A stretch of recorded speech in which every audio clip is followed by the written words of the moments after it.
Assalamualaikum and hi everyone. Hi. So how are Hi. okay. So how are you today? Fine, teacher. Fine. I'm fine, thank you. Okay, good. So before we start our lesson, I would like to introduce our teachers first. So I'm teacher Atika, and then we have teacher Shaza, Hello everyone. and then teacher Fitra, Hi, everyone. and the last one is teacher Zaid. Hi. Okay, so next, do you know what the chapter that we will learn today? No, we don't know, No teacher. teacher. Oh, teacher. It's okay. Okay, before we start our lesson, okay, let's watch this video first. Let's try moving this with both hands. It will definitely move then.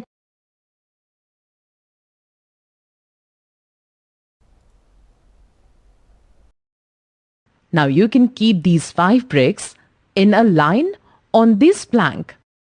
Like this, Mummy. Yes, Anya.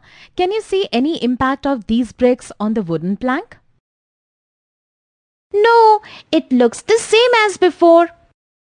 Okay, so now keep these bricks one over the other and see what happens. Mummy, this wooden plank has bent down from the middle.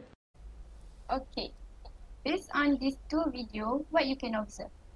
I think, teacher, the first video is about force, I think.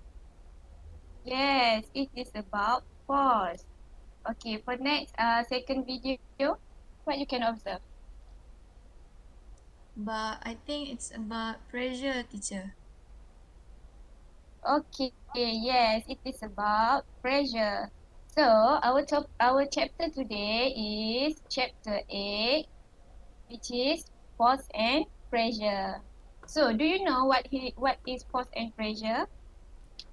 Not really.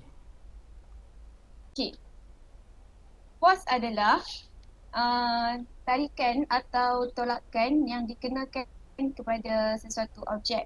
Jadi, sebab itu waktu Sania dan Abang dia tolak meja dan meja tadi bergerak sebab the exert force on the table. Okay, for the next video, it is about pressure, right? So, pressure adalah force per unit area. And pressure is inversely proportional to the area. Bila area kecil, so dia akan menghasilkan force yang besar.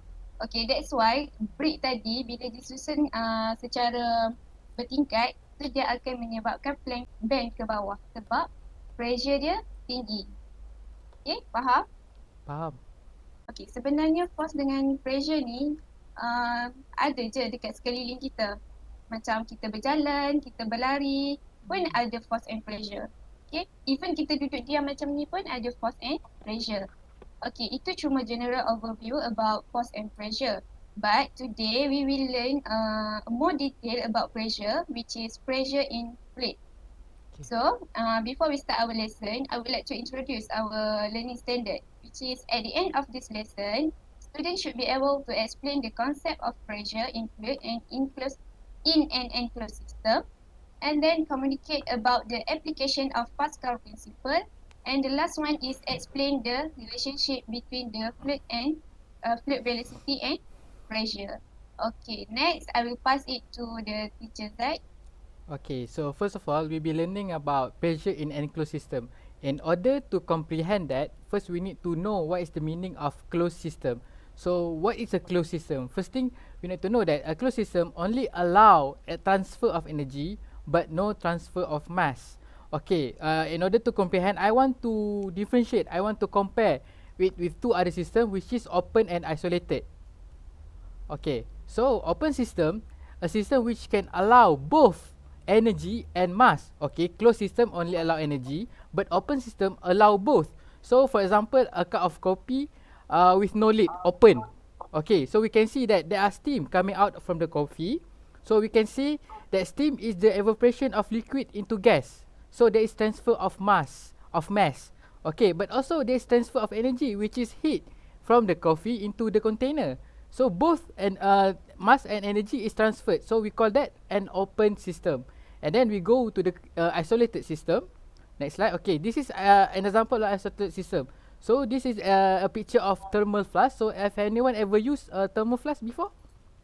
Me, teacher, me. Okay, Fitra. Why do we use thermal flask?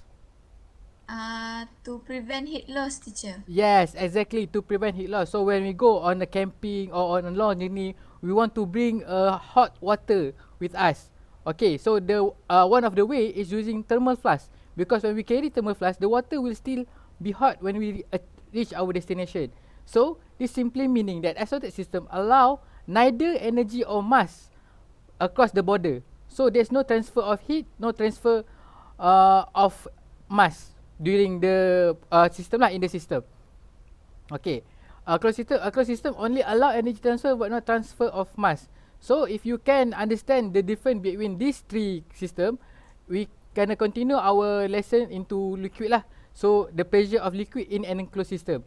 I'll be conducting an experiment in order to explain two important concepts in liquid, pressure in liquid.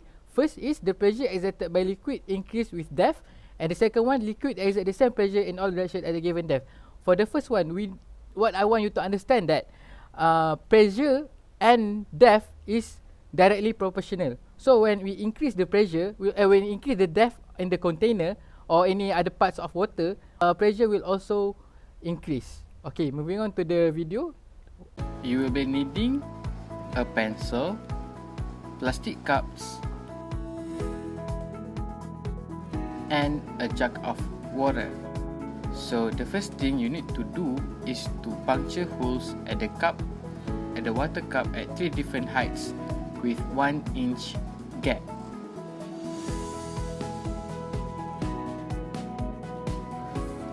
Then you fill the container with water.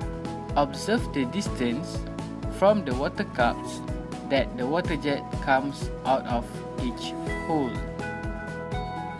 You can observe the water jets from the lowest hole comes out with a great force and fall at maximum distance from the water cup.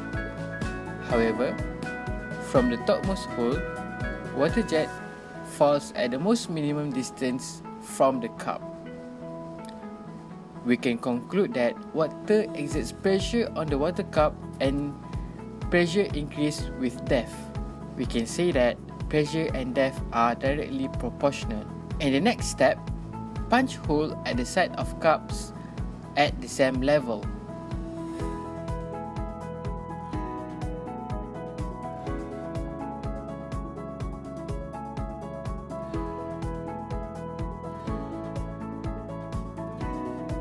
We can observe that the water jet from every hole comes out and falls at the same distance from the container.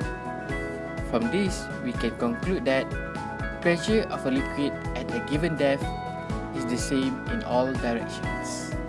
Okay, so from the experiment, for the two concepts, we can derive a principle, especially for the second part. Pascal principle basically means that the transmission of pressure exerted on the container or on the surface in an enclosed system is uniform throughout the liquid in all direction.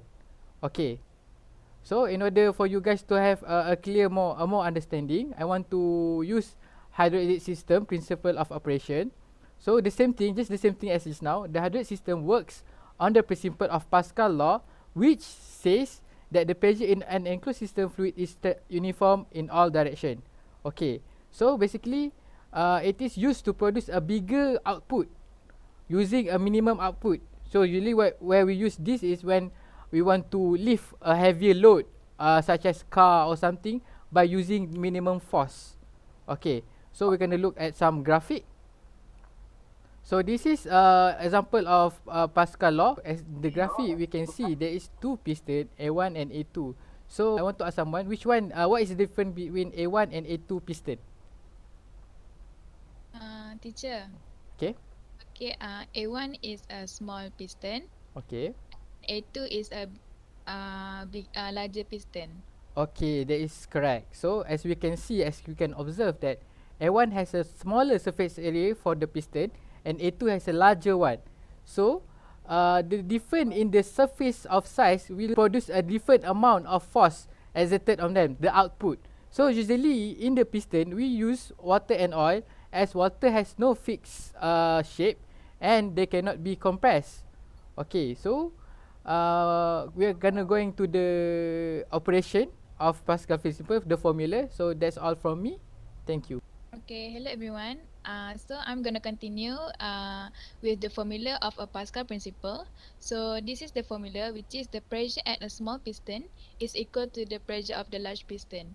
Okay, so pressure is equal to force over area.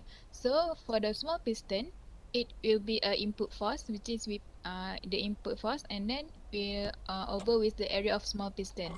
So we also same for the large piston, which is the pressure will be the output force over the area of the large piston. Okay, so this is the formula that we can calculate whenever we want to find the input force, area, or output force. So later, we move to the next slide. Okay, so this is the example.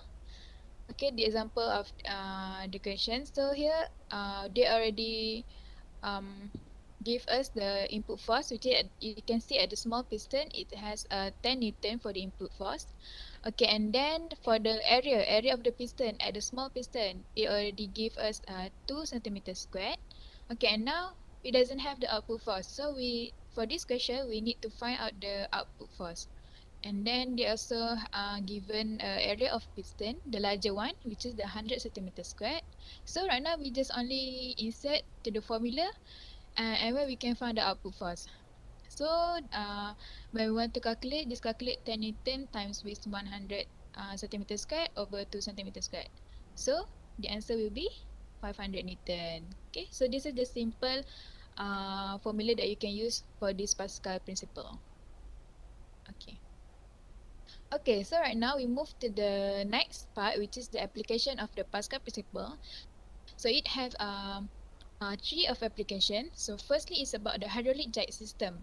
So the hydraulic jack is usually we use it to lift the heavy loads. Okay, such as a car in workshop. So as you can see the picture, so when for example when you want to change the tire of the car, so you need to lift the car, right? So we use this tool to this system to lift the car. Okay. So next, okay, so this is the hydraulic jack system. So you can see the diagram here, which is it has lever, valve. So it have two valve, okay, and then the small piston. You already know the small piston, which is near with the lever, which is we put the force, okay, and then for this we use the liquid here. We can use whenever water or oil. Okay, so you can see the load we put at the large piston. Okay, one more. The lever part is when we move downward and upward repeatedly to push the load. Okay, so when we want to push the load at the larger piston, so we move the lever. Okay. So right now, I'm gonna ask one of you to explain about the operation of the hydraulic jack system. So for the first part is increasing the height of loaded the large piston. So who can read the step here? Me, teacher. Okay. Okay, so the lever is moved downwards with the release valve closed. Valve A closes and valve B opens. So step number 1 is the lever is moved downwards, and then the small piston exerts pressure on the liquid.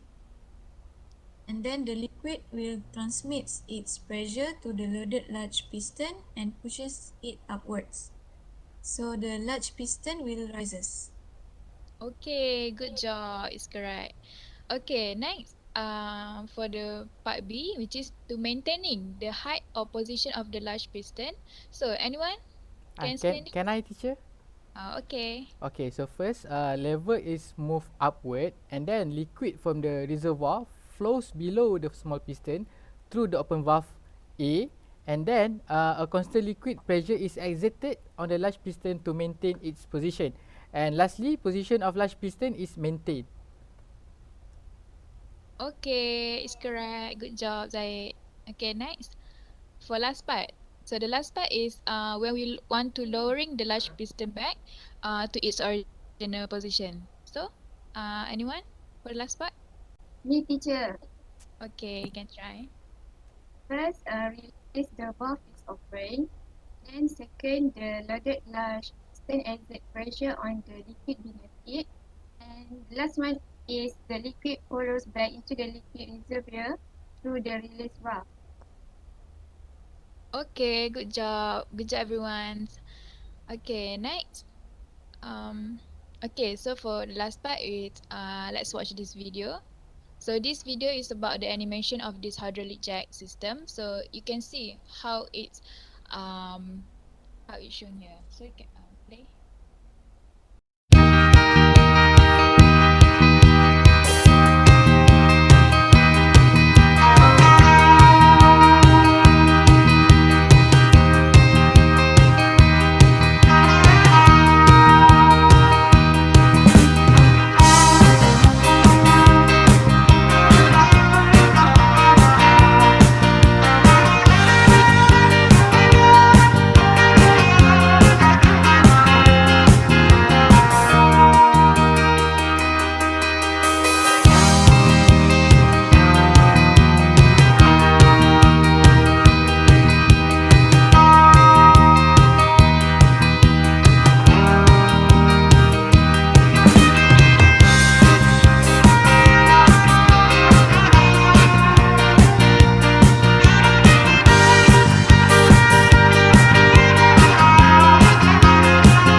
Okay, that's all for my part. Thank you, everyone. Thank you, teacher. Alright. Good day, everyone. I am Miss Fitra, and now I will continue with the other application of Pascal principle. So let's see what we have here. Okay, my dear students, can you guess which do you think use the Pascal principle? Number 1 or number 2? Is it the car or the dental chair? Teacher, I think Which one do you think? the car, teacher. Number one, The teacher. car. It's car Okay. teacher. Alright, so everyone choose car. Alright, but actually, the answer is both. Oh. Both 1 and 2 use the Pascal principle. Oh. Yes. You believe me or not? I believe, teacher. Percaya tak? Percaya. Okay. Okay, but today we will discover about car. So, dalam kereta ni kan, which part is using Pascal's principle? Teacher, I know, Adakah teacher. wiper dia ke? Uh, Yes, I, Zaid. I think the part that use Pascal principle is the brake, teacher. The brake, correct. Well done, Zaid. So, it's the brake system. So, our car is using the hydraulic brake system. So, here is the basic hydraulic brake system. In this system, we can see here we have two types of brake. We have disc brake, and then we have at the right side we have drum brake. And then the other parts, from the top we can see there is reservoir of brake oil, we have the brake pedal, and then we have the pivot, master cylinder, main piston, and the metal pipe. So we can see at the disc brake we have brake pad, okay, yang warna merah ni. Lepas tu kita ada brake cylinder dan kita ada steel plate mounted to front wheel. And then untuk drum brake pula kita ada pivot, and then the brake shoe, brake lining, brake drum and brake cylinder. Lepas tu kita juga ada spring. So disc brake dan drum brake ni dia dekat mana? Dekat bahagian mana? Dekat kereta tu. Kat tayar, teacher. Betul, dekat tayar. Okay. So for disc brake, usually it is used at the front wheel, okay, dekat tayar depan kereta. So, sekarang ni saya nak awak observe apa yang berlaku dekat motion picture. Anyone can tell me what can you observe from the motion picture? Me teacher. Okay, Atika. The brake pad, press the rotating brake rotate until it stops teacher. Yes, correct. Okay. Thank you, Atika. So awak dapat tengok kat sini brake pad ni dia menekan rotating rotor tu, the brake rotor tu. So brake rotor tu akan stop. So sebelah kanan ni we can see the real image of this brake. So this brake kat mana saya cakap tadi, dekat tayar depan ke belakang? Depan. Teacher. Okay, tayar depan. Okay, front wheel. Okay, sekarang untuk drum brake pula. So what can you observe? Anyone can share? Me, teacher. Alright. The brake shoe move toward the rotating brake drum until it stop rotating, teacher. Okay, good job. Thank you, Shaza. So, this drum brake sama juga macam this brake tadi, cuma dia punya apa? Lain sikit lah dia punya macam mana? Sistem dia kot. Macam tu. So, yang ni brake shoe ni dia akan menolak rotating brake drum tu sampailah brake drum tu akan slow and then akan berhenti. So, sebelah kanan ni kita dapat tengok juga real image of brake drum. Okay, drum brake. Tapi dia sebenarnya ada penutup lah dekat depan dia ni. Dia tak adalah terdedah macam ni, okay? Right, so drum brake ni ada di tayar belakang. Kebiasaannya lah di tayar belakang kereta. Okay, dan apakah force yang menyebabkan tayar tu berhenti? Force apa? Siapa boleh jawab? Maybe frictional force. Betul. Frictional force, daya geseran. So bila brake shoe dengan drum brake tu bersentuhan, akan ada frictional force yang akan memperlahankan dan akhirnya akan memberhentikan tayar kereta kita.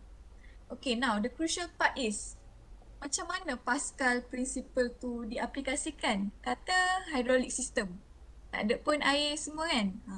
So macam mana tu? Okay, sekarang kita tengok dulu video ni.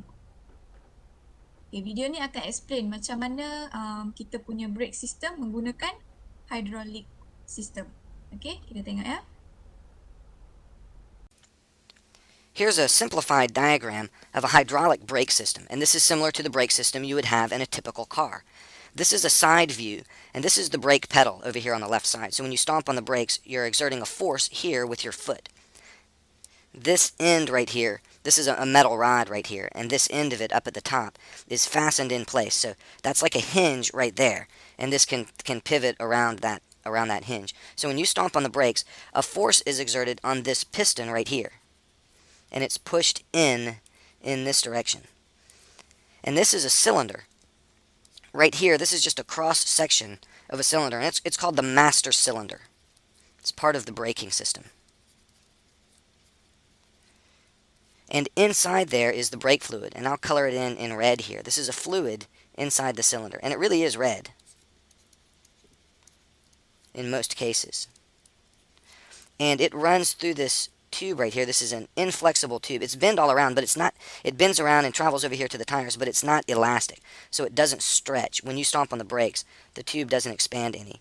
But what happens when you press on the brakes, that applies pressure through this piston right here to the brake fluid in the master cylinder.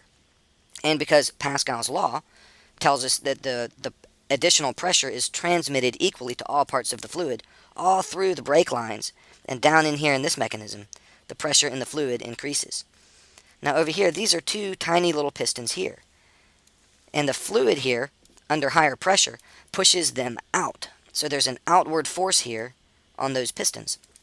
And they push on these little pieces right here. And those are the brake pads. And this is the wheel right here. And this whole mechanism is inside the wheel. And the brake pads push against the inner wall of the tire. And friction causes the tire to slow down. If you take your foot off the brakes, the pressure in the brake fluid decreases, and some springs usually pull these brake pads back in away from the tire, so they're not making contact, not exerting any frictional force to cause the tires to stop. But when you stomp that brake pedal, the force over here on the master cylinder is transmitted through the fluid, and it pushes those brake pads out, and then friction causes the tire to slow down. Okay, that's how Pascal principle is applied on our brake system. here we can see the diagram. So this whole system is an enclosed system. So when we push the brake pedal, the pressure will exerted on the brake oil pada minyak brake tu. Then the pressurized fluid in the metal pipe will transfer the whole pressure at the brake cylinder, making the brake pad come in contact with the rotating rotor. And then friction will cause the tire to slow down. Okay, semua boleh faham? Faham. Faham. Okay. Okay, next we have the dental chair. So this one is I give you a task, but you can do it later after the class. So you have to open your textbook, science textbook, and go to page 226. And then there are 2 QR code, and I want you to scan the QR code and watch the 2 videos about the application of Pascal principle dalam dental chair ni, okay? Semua Okay, tengok, miss. okay? Okay. Baik, teacher. Alright. Okay, we move on to the next part. Okay, next we are going to learn about the relationship between fluid velocity and pressure. So, let us do a simple experiment. So, saya nak awak ambil kertas, any paper yang saiz macam ni. Okay. Okay, pegang dua tangan macam ni. Okay. Hold the paper with both hand and blow across the top surface of the paper. Okay, tiup dekat atas tu. And then observe apa yang awak nampak. Okay. Okay. Semua cuba. Okay. So when you blow right here at the surface of the paper, what happened? What can you observe? Can someone share? Teacher, I noticed the paper move upward, teacher. Yes, that's correct. The paper moves upward. Bila kita tiup kertas tu, mula-mula dia meleding kan. Bila kita tiup kertas tu ternaik kan. So what happened? Any idea? Tahu tak? Tahu tak apa yang berlaku sebenarnya? Tak tahu. Okay, tak apa. Tak apa. Okay. Sekarang kita tengok dulu simulasi ni. Kita belajar dulu apa perkaitan antara fluid velocity and pressure. Okay, saya buka. Okay, kita ada simulasi ni kan? Okay. Sekarang kita ada silinder, satu silinder yang filled with moving fluids. Okay, kita tengok dot merah ni kan? Dia bergerak kan? Daripada kiri ke kanan. And then size silinder ni sama saja. Okay, daripada kiri ke kanan dia size dia sama. Okay. It moving at a constant speed. Alright. So, kita first kali kita check speed dekat bahagian kiri ni. Okay, 1.6 meter per second. 1.6 meter per second. Alright. Sekarang kita check pula speed dekat sebelah kanan ni. Alright. It's the same speed, right? 1.6 meter per second. Okay, 1.6 meter per saat. Okay. Speed dia sama je kan? Tak ada perubahan kan? Alright. Sekarang kita check pula pressure, tekanan pada point di sebelah kiri ni. Okay. 129.106. Okay, macam mana pula dengan tekanan di sebelah kanan ni? Okay, tekanan dia ada perubahan banyak tak? Sikit je kan? It still shows 129.253 kilopascal. So, tekanan dia sama, speed sama dan tekanan dia sama. Okay, sekarang apa terjadi kalau saya kecilkan di bahagian tengah ni? So, I narrow this part. Okay, and then I make the left part bigger. I make the right side bigger. And I left the middle part narrow. So let's see what happened with the speed. Okay, apa yang berlaku terhadap kelajuan dan tekanan pada bahagian-bahagian ni. Okay, dekat bigger part kita check speed dia 0.7. Okay. Kita tengok pressure dia pula. Pressure dekat bigger part ni 130.426 kilopascal. Okay, sekarang kita tengok pula dekat bahagian narrow tu. kat bahagian yang sempit sikit ni. Adakah sama atau ada perubahan? Okay, saya letak dekat sini ya. Okay, speed dia adalah 6.3 meter per second. Okay, 6.3 meter per second. So, ada perubahan tak? Awak tengok. Antara bigger and narrow. Ada. Ya, teacher. Ada. Meningkat atau menurun? Is it increasing or decreasing? Meningkat teacher. Crazy. Meningkat. Okay, meningkat. Yang bahagian besar ni 0.7. And then as we move towards the narrow parts, the speed is increasing to 6.3 meter per second. Now we check the pressure. Okay, the pressure at the narrow part. Okay, what can you observe? The pressure is increasing or decreasing? Decrease teacher. Come again? Decrease. Decrease. Decrease. Yes, correct. The pressure is decreased. So from 130 to 110 only. So the pressure is decreased. As we move toward the narrow part, okay, the pressure will decrease. Okay. Okay, kenapa dia decrease tu sebenarnya? Kenapa tekanan tu berkurang? Okay, tekanan tu berkurang sebab the speed is increased. So, actually, when the fluid flows through the narrow part, its velocity increase and the pressure in that region will decrease. So, basically, tekanan tu berkurang apabila velocity fluid tu bertambah. So, itu adalah explanation kepada prinsipal yang kedua. Okay, kita belajar first tadi kita belajar Pascal principle, and then the second one kita belajar Bernoulli principle. So Bernoulli principle ni states that a fluid moving at a higher velocity produces a lower pressure. Okay, so fluid yang bergerak pada kelajuan yang tinggi akan menghasilkan tekanan yang rendah. So, apa yang terjadi kepada kertas kita tadi tu? Awak dah dapat jawapan tak? I want to try, teacher. Okay, apa yang terjadi? When we blow at the top of the surface paper, so the velocity become higher, and then so when the velocity become higher, the pressure is decreased. Yes, correct. Well done, Atika. Thank you. So, bila kita tiup, angin yang kita tiup tu akan laju.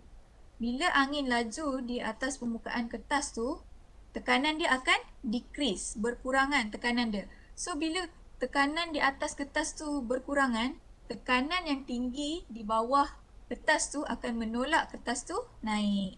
So, itu adalah apa yang terjadi terhadap eksperimen kita tadi. Itulah. Awak dah faham? Semua dah faham kan? Okay tak semua? Faham. Okay, good. Next, kita akan main satu game.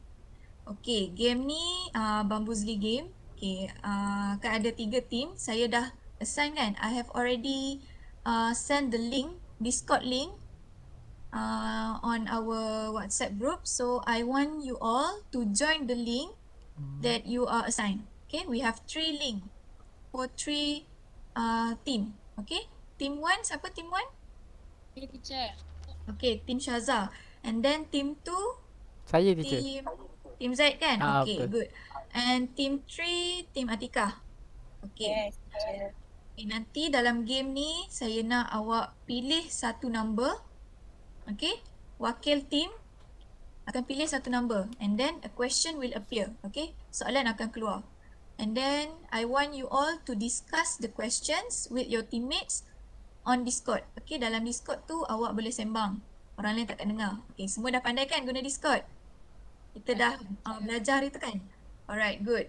So you will discuss the questions with your teammates on Discord, and then the representative of each team will give the answer.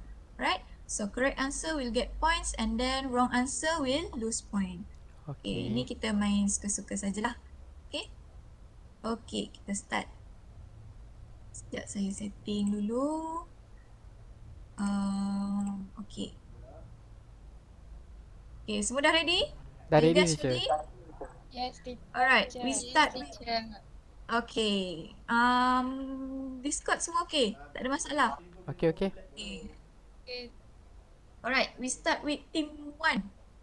Which number you guys want to choose? Okay, bincang dulu. Okay. Kalau dah ada boleh bagi tahu. Teacher, our Yes. team choose number 5. Number 5. Okay, let's see what is the question. Right, the question is, where is pressure the greatest on the dam? Okay.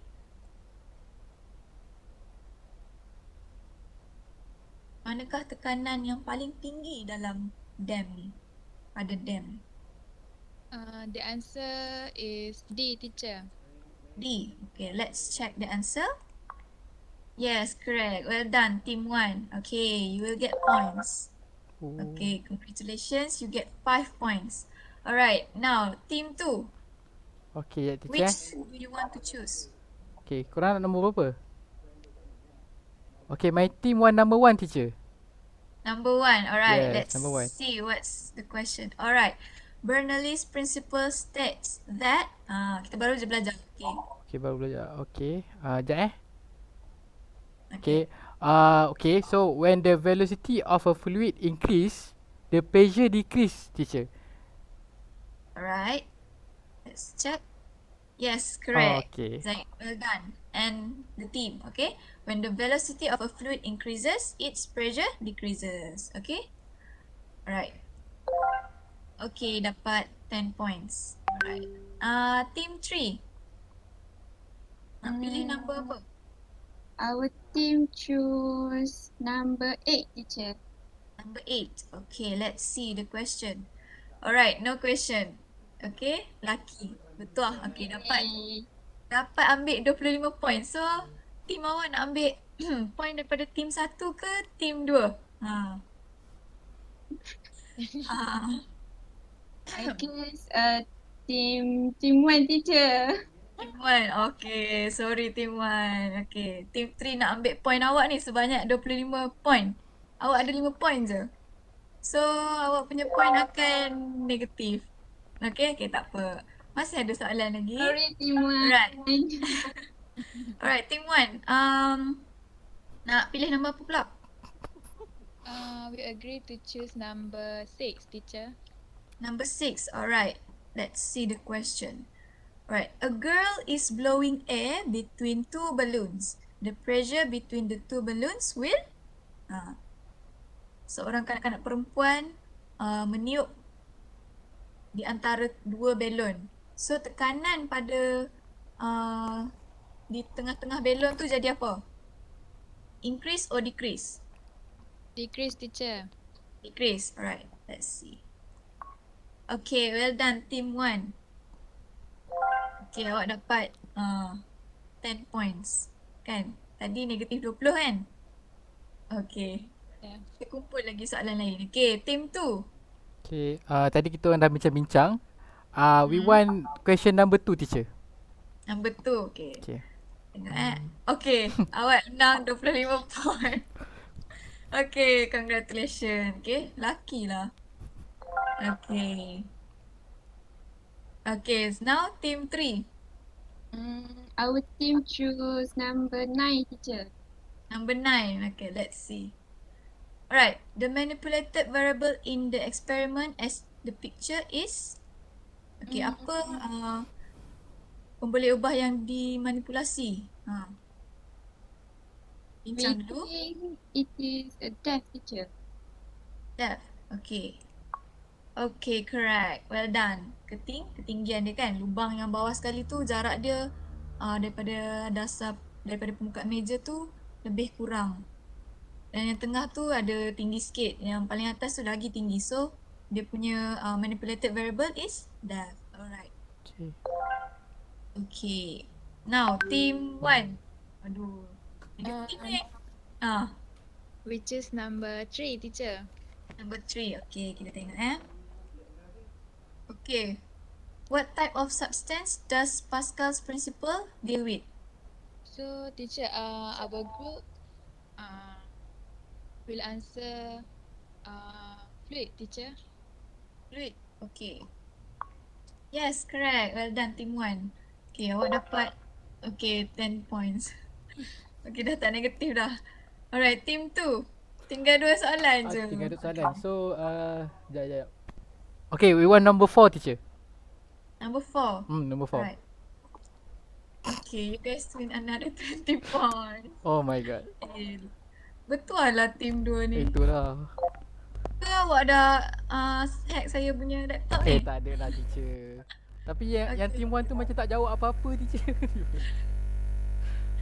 Okay. Alright, team 3 kan? Okay, ada tinggal satu je. Tengok. Alright, state 3 applications of Pascal principle. Apa yang kita dah belajar tadi? 3 aplikasi yang kita belajar tadi. Okay, bincang. Teacher, our team guessed it, hydraulic jet system, and then hydraulic brake system, and the last one is a dental chair. Is it correct? Okay, sekejap. Okay, well done team 3. So, you guys dapat. Okay, so pemenang untuk aktiviti kita pada hari ini, team 2. Aduh, tapi tak aci lah. Aci ke? Aci. Okay. So, that's all for our game. And that's all for my part. Thank you very much. Thank you, teacher. Okay, so before we end our lesson, so I would like to make a big summary about what you have learned today. Okay, so today you have learned about two principles, which is Pascal's principle and also Bernoulli principle, right? Okay, so you all also learn about how the Pascal principle and Bernoulli principle work, and you all also have achieved the learning standard that I have mentioned before. Alright, so any question? No, teacher. Teacher. Okay, so since there is no question, so I would like to give you a short quiz to test your understanding about the lesson today. Okay? Okay, teacher. Okay, so you guys can see the code that I have shared. Yes, Can. teacher. Okay, so enter the code here 158882, and then so we go to the code. Wait, teacher. Okay. Okay, Syazah dah masuk. Syed dah masuk. Dan kita tunggu Fitra. Dan teacher.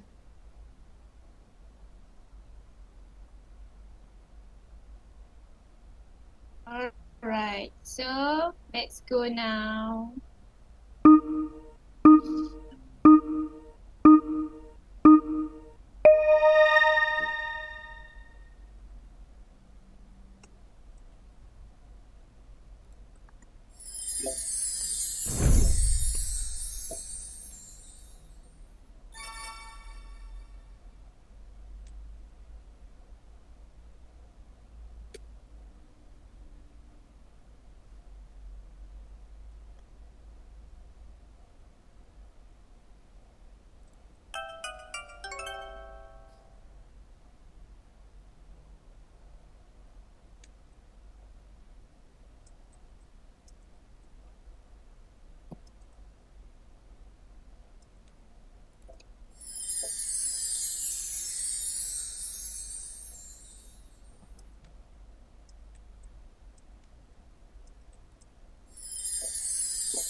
Okay, so semua dah complete.